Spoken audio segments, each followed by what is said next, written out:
Hello, welcome to Featherwood Farm. This is Darcy. In my last video, I just shared cleaning up what is to be the future cottage garden right over here. And today I wanted to go into a little bit more depth of my plans for the area and the changes that are going to be made. So this is the existing portion of the cottage garden that I put in last year. Most of the perennials in here I grew from seed. So I have some Camelot cream foxglove, apricot foxglove. You can still see the little evergreen mounds that they left behind, as well as Nepeta, rose queen, salvia, some lavenders.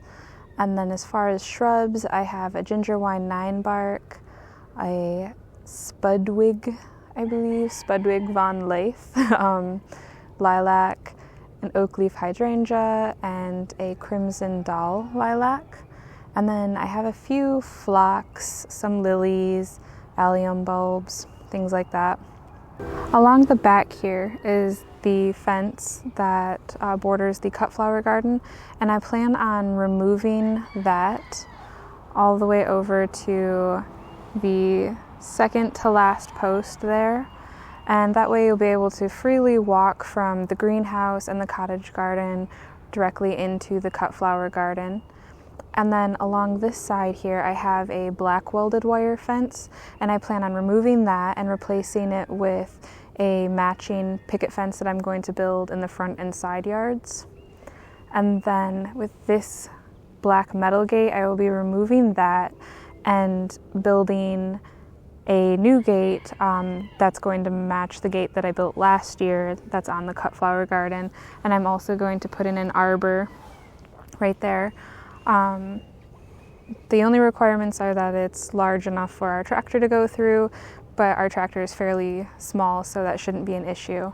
And I already have right there a rose that I'm going to, a climbing rose that I'm going to train to climb over the arbor. And then if we back up here a little bit, you can see this mess of a silage tarp now. It was ridiculously windy yesterday, and even though I have this weighed down with sandbags and cinder blocks, it was no match, and it pulled it all over. But we can see it's doing its job, smothering the grass, so I'll have to straighten that out later today. But this area that the silage tarp is covering is going to be eventually fenced in with that black welded wire that's over there. And it's going to contain raised beds, as well as just a few small rows for cut flowers, for my vegetables, for some herbs, and possibly some fruiting things. Thinking my strawberry plants might grow in here.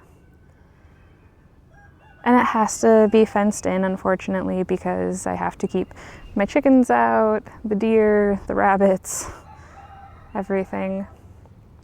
The chickens usually aren't bad when plants are more mature and a bit larger, but when it comes to seedlings, they can destroy them in a matter of seconds, and it's quite sad.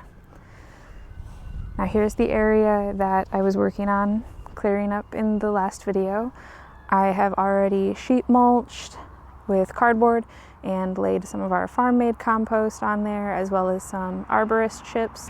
And right here where the arborist chips are is where my new serrama coop is going to go. I keep the serramas separate from the rest of the flock because they're so small. Serrama are actually the smallest breed of chicken in the world. They're basically the cutest little things you'll ever see. So they're going to live in the cottage garden. And then right here, I have already begun starting the small flagstone patio that I want to create. We had leftover gravel from our fire pit project last year. That's laid down, and I'm working on laying the sand and putting some of the flag in place. Hopefully I'll have that done this week. And as far as the overall aesthetic, I really want kind of that traditional English cottage garden vibe. I want a lot of color, densely planted mixes of ornamentals and edibles, perennials and annuals. So I will be putting in more peony, more flowering shrubs. I have like mock orange that I'll be putting in here. A lot of dahlias. I'm thinking calendula, cosmos, some of my excess cut flower seedlings that won't fit into the cut garden area. And I also want to include some boxwood, not in the traditional sense of an English cottage garden where it would be like a hedge. That's not really practical for me here, but just more informal, just to add structure and form, a couple of little orb forms throughout. I like the idea of that.